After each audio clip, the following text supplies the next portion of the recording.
Historical diaries کے تمام معزز ناظرین، میں ہوں رضوان ملک اور آپ سب دیکھنے اور سننے والوں کو السلام علیکم۔ ناظرین گرامی، حضرت سلیمان علیہ السلام اللہ تبارک و تعالیٰ کے نبی حضرت داؤد علیہ السلام کے بیٹے تھے۔ آپ بنی اسرائیل سے تعلق رکھتے تھے اور اپنے والد حضرت داؤد علیہ السلام کے بعد عنان حکومت سنبھال کر بنی اسرائیل کے بادشاہ بنے۔ آپ اللہ تعالیٰ کے سچے پیغمبر اور انصاف پرور بادشاہ تھے۔ اللہ تبارک و تعالیٰ نے انہیں حفظ اقلیم کی بادشاہت عطا فرمائی اور صرف انسانوں کی ہی نہیں بلکہ تمام مخلوقات کے بادشاہ تھے۔ چرند پرند اور جنات وغیرہ سب ان کے تابع فرمان تھے۔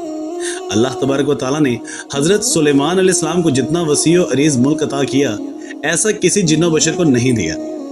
اس کے باوجود حضرت سلیمان علیہ السلام میں ذرہ بھر بھی تکبر نہ تھا۔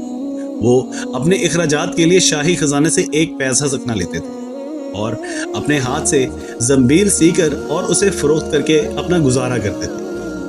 کھانے کے لیے وہ اپنے ہاتھوں سے جو پیس کر آٹا بناتے تھے اور اس کی روٹی پکا کر کھاتے تھے۔ آپ اکثر روزہ رکھتے تھے اور ہر شام بیت المقدس میں جا کر غریبوں اور روزہ داروں کے ساتھ بیٹھ کر روزہ افطار کرتے تھے۔ ناظرین گرامی، بادشاہ بننے کے بعد حضرت سلیمان علیہ السلام نے ایک نہایت ہی عالیشان اور پرتکلف مکان بنوایا جس کا رقبہ 36 کوس تھا۔ اس مکان کو سونے چاندی کی اینٹوں سے بنایا گیا، جس کی دیواروں اور چھتوں پر یاقوت اور زمرد جڑے ہوئے تھے۔ پھر اس مکان کے اندر آپ نے اپنے لیے ایک شاندار تخت بنوایا جس کی لمبائی 3 کوس تھی۔ سارا تخت ہاتھی کے دانت سے بنایا گیا جو لال فیروزہ زمرد جیسے پتھروں سے مرصع تھے اور اس کے چاروں طرف سونے کی اینٹیں لگی ہوئی تھیں۔ تخت کے چاروں کونوں پر ایسے درخت تھے جن کی ڈالیاں سونے کی تھیں اور ہر ڈال پر ایک طوطی اور طاؤس بنا کر ان کے پیٹ کے اندر مشک بھر دیا گیا۔ ان درختوں کے خوشے انگوروں کی طرح تھے۔ اس تخت کے نیچے اور دائیں بائیں 1000 سونے کی کرسیاں لگائی گئی جن پر لوگ بیٹھتے تھے۔ ان کے پیچھے جنوں اور انسانوں میں غلام کھڑے کیے گئے۔ یہ تخت جنات نے بنایا تھا جو آپ کی رعایا تھے۔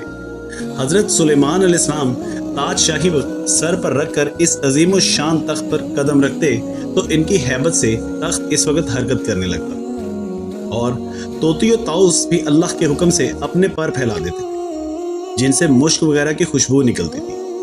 اللہ تبارک و تعالیٰ کے فضل سے حضرت سلیمان علیہ السلام ہر جانور کی بولی اچھی طرح سمجھتے تھے۔ جب آپ تاج شاہی سر پر رکھتے تو تمام پرندے تخت کے اوپر معلق ہو کر آپ کے سر پر سایہ کرتے تھے۔ جس مکان میں تخت سلیمانی تھا اس میں کئی محرابیں تھیں جہاں عابد و زاہد لوگ بیٹھ کر عبادت الہی کیا کرتے تھے۔ حضرت سلیمان علیہ السلام ہمیشہ اللہ تبارک و تعالیٰ کی ان نعمتوں کا شکر ادا کرتے اور ہر وقت اللہ تعالیٰ سے مناجات کرتے رہتے تھے اور آپ انکساری کے ساتھ اللہ تبارک و تعالیٰ کے حضور یہ دعا کرتے تھے: یا الہی، میں درویشوں کے ساتھ بھی شامل ہوں اور بادشاہوں کے ساتھ بھی۔ صرف یہی نہیں بلکہ میں پیغمبروں میں سے بھی ایک پیغمبر ہوں۔ اے میرے مالک، میں تیری نعمتوں کا کہاں تک شکر ادا کروں؟ اللہ تبارک و تعالیٰ نے ہوا کو حضرت سلیمان علیہ السلام کے تابع کر دیا تھا۔ جب آپ اپنے عظیم الشان تخت پر بیٹھ کر تخت کو چلنے کا حکم دیتے تو تخت اتنی تیز رفتاری سے چلتا کہ آپ ہزاروں کوس کا فاصلہ چند منٹ میں طے کراتے۔ آپ صبح کو ایک شہر اور شام کو دوسرے شہر میں ہوتے۔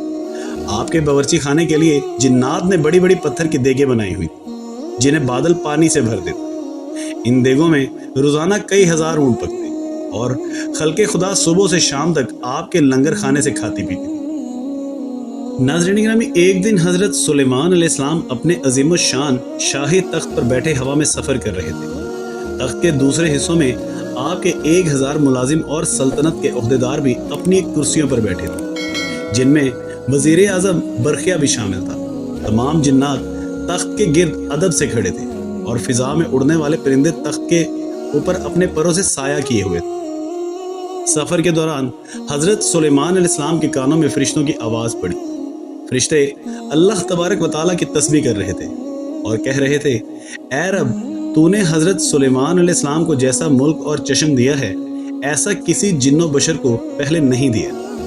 اس پر اللہ تبارک و تعالیٰ نے ارشاد فرمایا: اے فرشتوں، میں نے سلیمان علیہ السلام کو ہفتے اقلیم کی بادشاہت عنایت کی ہے اور اس کو نبوت سے سرفراز کیا، لیکن سلیمان میں غرور و تکبر بالکل نہیں ہے۔